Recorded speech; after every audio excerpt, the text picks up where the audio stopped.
Tonight, we investigate the growing concern over what critics are calling a lawless presidency, with an executive branch ignoring constitutional restrictions and creating, editing, or ignoring laws as the president sees fit. To be fair, Mr. Obama has not tried to hide what he's doing. We can't wait for an increasingly dysfunctional Congress to do its job. I've told my administration to keep looking every single day for actions we can take without Congress. With Congress, or on my own, I've got a pen and I've got a phone. And I can use that pen to sign executive orders and take executive actions and administrative actions that move the ball forward. Now, I'm going to be working with Congress where I can to accomplish this. But I'm also going to act on my own if Congress is deadlocked. I've got a pen to take executive actions where Congress won't, and I've got a telephone to rally folks around the country on this mission. Where Congress isn't acting, I'll act on my own. I've got a pen and I've got a phone, and that's all I need. So wherever and whenever I can take steps without legislation to expand opportunity for more American families, that's what I'm going to do. Wow, so you get the point. President Obama made good on that pledge when he recently rewrote the Obamacare law in order to delay a key mandate affecting millions of workers. He says it was done to, quote, smooth the transition of the law's implementation. Critics argue he did it to help Democrats avoid paying a bigger political price in the 2014 midterms. But motive really doesn't matter. A deadline was clearly written into the law. It was written. It shall happen. The employer mandate shall kick in. And the president ordered the country to ignore it on his own, without congressional approval or any legislative review. Now, this is not the first time. In fact, our research team says this is the 28th major change to Obamacare that was simply ordered by the White House. And it is not just health care. The president recently declared a hike in the minimum wage for some federal workers. He unilaterally rewrote immigration law, a very contentious issue, repeatedly in recent years. And the White House is facing a Supreme Court challenge for a questionable tactic to appoint left-leaning members to the National Labor Relations Board without the required congressional review. He claimed that it was a recess appointment and Congress wasn't necessarily in recess. Now, the concern is growing in Congress, and it's growing increasingly loud. Listen to this. We have an increasingly lawless presidency. Presidents don't write laws. Congress does. What this president has done is unprecedented. What this president has done is to repeatedly change laws, even laws that he himself has pushed through Congress for his own political benefit. The president seems to have an extra frustration with it, and he reacts to it through unilateral actions that I think are counterproductive and, in my opinion, in some instances, borderline unconstitutional. For the president to simply declare, I'm going to change this law that Congress has passed, is unconstitutional. He's outside the bounds of his Article 2 limitation. The president says he has a pen and a cell phone, but the American people have a Constitution, and the Constitution doesn't give him the authority to unilaterally change the law. He's got to come to the Congress to do that. This president and this administration enforce the laws they choose to enforce and ignores the laws they want to ignore for political expedience. This is the very definition of lawlessness and something that the American people do not tolerate and will not tolerate, nor should they be required to tolerate. When people say it's the law of the land, well, maybe the president ought to start realizing that it's the law of the land and enforce it. It's one of the reasons why there's so little trust of this White House. And the worry about this power grab is not just a Republican talking point. Two recent Fox News polls on this issue had some pretty clear results. Nearly 3/4 polled say this is not how government is supposed to work. And in fact, there was a huge number of Democrats who agreed with that. 60% say they disapprove of President Obama using executive orders to go around Congress. 37% are okay with that. So tonight we will review the threat here to our constitutional form of government. We will see how all of this compares to a much criticized Bush White House. And we will look at how even the left is now starting to raise questions about an absentee media in covering all of this. But we begin with two men who have spent much of their careers writing about the recent arc of political history. Chris Stirewalt is our Fox News digital politics editor and host of Power Play on FoxNews.com Live. And Tucker Carlson is editor-in-chief of The Daily Caller and co-host of Fox and Friends Weekend. Gentlemen, good to see you both. Here's where I want to kick this off. I take you back to 2008. Remember this man? But this is part of the whole theory of George Bush, that he can make laws as he's going along. I disagree with that. I taught the Constitution for 10 years. I believe in the Constitution, and I will obey the Constitution of the United States. Chris, what happened to that, Barack Obama? Well, he got elected. What he was talking about there was signing statements, which were things that the Bush administration, President Bush, would say, well, I'm signing the law, but I think it says this, or I think it will do this, or won't do that. And Democrats were very much up in arms about that. Imagine, though, if George W. Bush or any Republican president had decided he wouldn't enforce the tax code as it was written about one thing or another, it would have been an even greater uproar. I think what happened pretty clearly was that this president became unwilling, frustrated, and unwilling to deal with Republicans once they took over in the House, and excused himself from the political battlefield, giving himself the out of saying, I'll just rule by executive order, and I won't have to deal with those knuckleheads. The thing is, Tucker, intransigence, gridlock, the system was set up to work that way. And it was set up to work the way precisely because the framers were so concerned about the tendency of the executive to become an autocrat.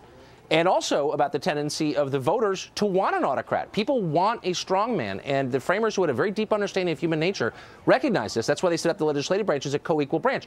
And I have to say, it's not just Obama. I think every president leads in this direction. Roosevelt tried to basically nullify the judicial branch by packing the Supreme Court. Roosevelt put the Japanese in internment camps during World War II. I mean, did. Want to talk executive power grab. But what's so striking here is how passive the Congress has been. I know you had that montage of outraged lawmakers, but the truth is, just for example, on the NSA spying business, the Congress does not have access. Only 12 members on the Intel Committee have access to that information. They are prohibited by law from sharing it with their elected colleagues. That is, talk about an emasculation of the legislative branch. I mean, I don't know why they stand for that, but they have for over 10 years. It's really baffling. The question for you, Chris, is whether this is because the system was designed to work this way. You know, it's a pain when you can't get your legislation agenda through Congress, but oh well, they're still there. They're in the Constitution, just like you are as the president. Is this a massive cop-out by him, rather than trying to find a way to work with these people? Well, he does not strike me as a president who particularly enjoys the job. And he has complained about it, and he doesn't like it. And the cop-out relates to saying that these Republicans are particularly bad, particularly perfidious. They're extra mean and really dispatriotic is what he says. Right. They hate me. They hate really what this country is about or has become, and therefore they're beneath my contempt even as president, so I'm just going to not deal with them. The problem that stems from that, however, is very serious, and it is one in which these executive powers are not adequate to govern a nation. They won't fit the bill, and either the presidency is going to have to grow to tyrannical proportions, or eventually he's going to have to work with Congress. Well, not only that, though, yes, Tucker, but as he grabs more power for himself, does that have the effect with these Republicans on Capitol Hill, who've got their own agenda, love it or hate it, of not making them want to give him anything because he's just, whatever the law is, he's going to say it is what he thinks it is. Well, it makes any kind of cooperation impossible, and they have their own motives for not cooperating, but this ensures that that will never happen. I would say, though, that he's particularly aggressive in his use of executive power because there is a moral component to it. I think what Chris said is absolutely right. He considers his opponents not simply opponents, but bigots who are unreasonable, who are opposed to him for pre-rational reasons, and there's always been this kind of metaphysical quality to the Obama administration as there was the campaign. We're the ones we've been waiting for. I mean, there's a spiritual dimension that makes him a zealot. Let me ask you that. Final question. Is that why, in your view, we're going to get to this later as well, the left has been so silent about this when they were so vocal when President Bush did power grabs? I think that is it. And where, by the way, where are all the honest civil libertarian liberals I grew up with? I don't know if they've moved to New Zealand or something, but they should be speaking out now. We need them. Great to see you both. You bet. Thanks, Megan. Well, it isn't just Republican lawmakers sounding the alarm on this issue. Some legal experts from across the political spectrum have begun questioning these presidential power grabs. In December, the House Judiciary Committee called a series of witnesses to testify on this issue, and here's a little of that. I agree entirely that the president cannot simply refuse to apply or enforce a law for policy reasons. The center of gravity is shifting, and that makes it unstable. And within that system, you have the rise of an Uber presidency, there could be no greater danger for individual liberty. If the people come to believe that the government is no longer constrained by the laws, then they will conclude that neither are they. A check on executive lawlessness is impeachment. And if you find that the president is willfully and repeatedly violating the Constitution, if on your hypothetical he were to declare war, I would think that would be a clear case for impeachment. He's not simply posing a danger to the constitutional system. He's becoming the very danger the Constitution was designed to avoid. Joining me now, two of the men you just saw, Professor Jonathan Turley and Professor Nicholas Rosenkranz, who testified before Congress. Gentlemen, good to see you both. And so, Professor Rosenkranz, you're with the Cato Institute and Georgetown, and Professor Turley, you're, fair to say, a progressive-minded lawyer and at George Washington Law School. So let me ask you, Professor Turley, because you made a lot of news on our show this week when you suggested the president has gone beyond what President Bush, or at least what other presidents have done. Where do you see this going? Because I think a lot of our viewers are getting concerned that there's not going to be any check on this president's power, that he's just going to keep doing this over and over, and that no one's really going to stand up. So have we now turned a corner that we can't go back around? Well, Megan, there's very good reason for people to be concerned. And I think that regardless of your view of the president's policies, you need to take note of a fundamental change happening in our government. I happen to agree with many of his policies, but we have a system that really it's more important sometimes how you do something than what you do. And in this system, the framers devised to have three branches that exist in a type of locked orbit. They're held there by inverse and equal powers.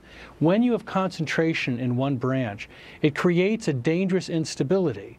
And it's not just a danger to the authority of these branches. That separation of powers was primarily designed as a protection of civil liberties. Because when you have that concentration, it can bring authoritarianism. It can bring tyranny. That's what the framers were concerned about. Before I go to Professor Rosenkranz on this, let me ask you, Professor Turley, what do you think happened to that Barack Obama that we played in the soundbite from 2008? Because he was a constitutional law professor, as he pointed out in that soundbite. He came into office, you know, if you take him at his word, determined not to be this way. You know, it's a disappointment. I voted for Barack Obama, and I'm from Chicago originally. And I'm astonished at how this has turned out. But frankly, President Obama has always put programs ahead of principles, in my view. He has good motivations. He really does believe in what he's trying to achieve. But how he achieves it is less important to him. He's not the first that you can say that about that have worked in the White House. But he has succeeded to a degree that none of his predecessors could have imagined. He, in many ways, is the president Richard Nixon always wanted to be. He's succeeded in things that his predecessors tried and failed at. Professor Rosenkranz, we've got 28 executive orders, or actions, I should say, on Obamacare. We've got controversial actions on immigration. He basically jumped into a civil war in Libya without congressional approval. He decided doctors can ask their patients about whether they own guns at home. I mean, the list goes on, not to mention the fact that, you know, drones can be used to kill American citizens and so on. And yet, every day it's something new. I mean, at what point would it be clear? Would it be clear to everybody that this needs to stop? Well, Megan, some of these examples are crystal clear. So the clearest in my mind is the various Obamacare extensions.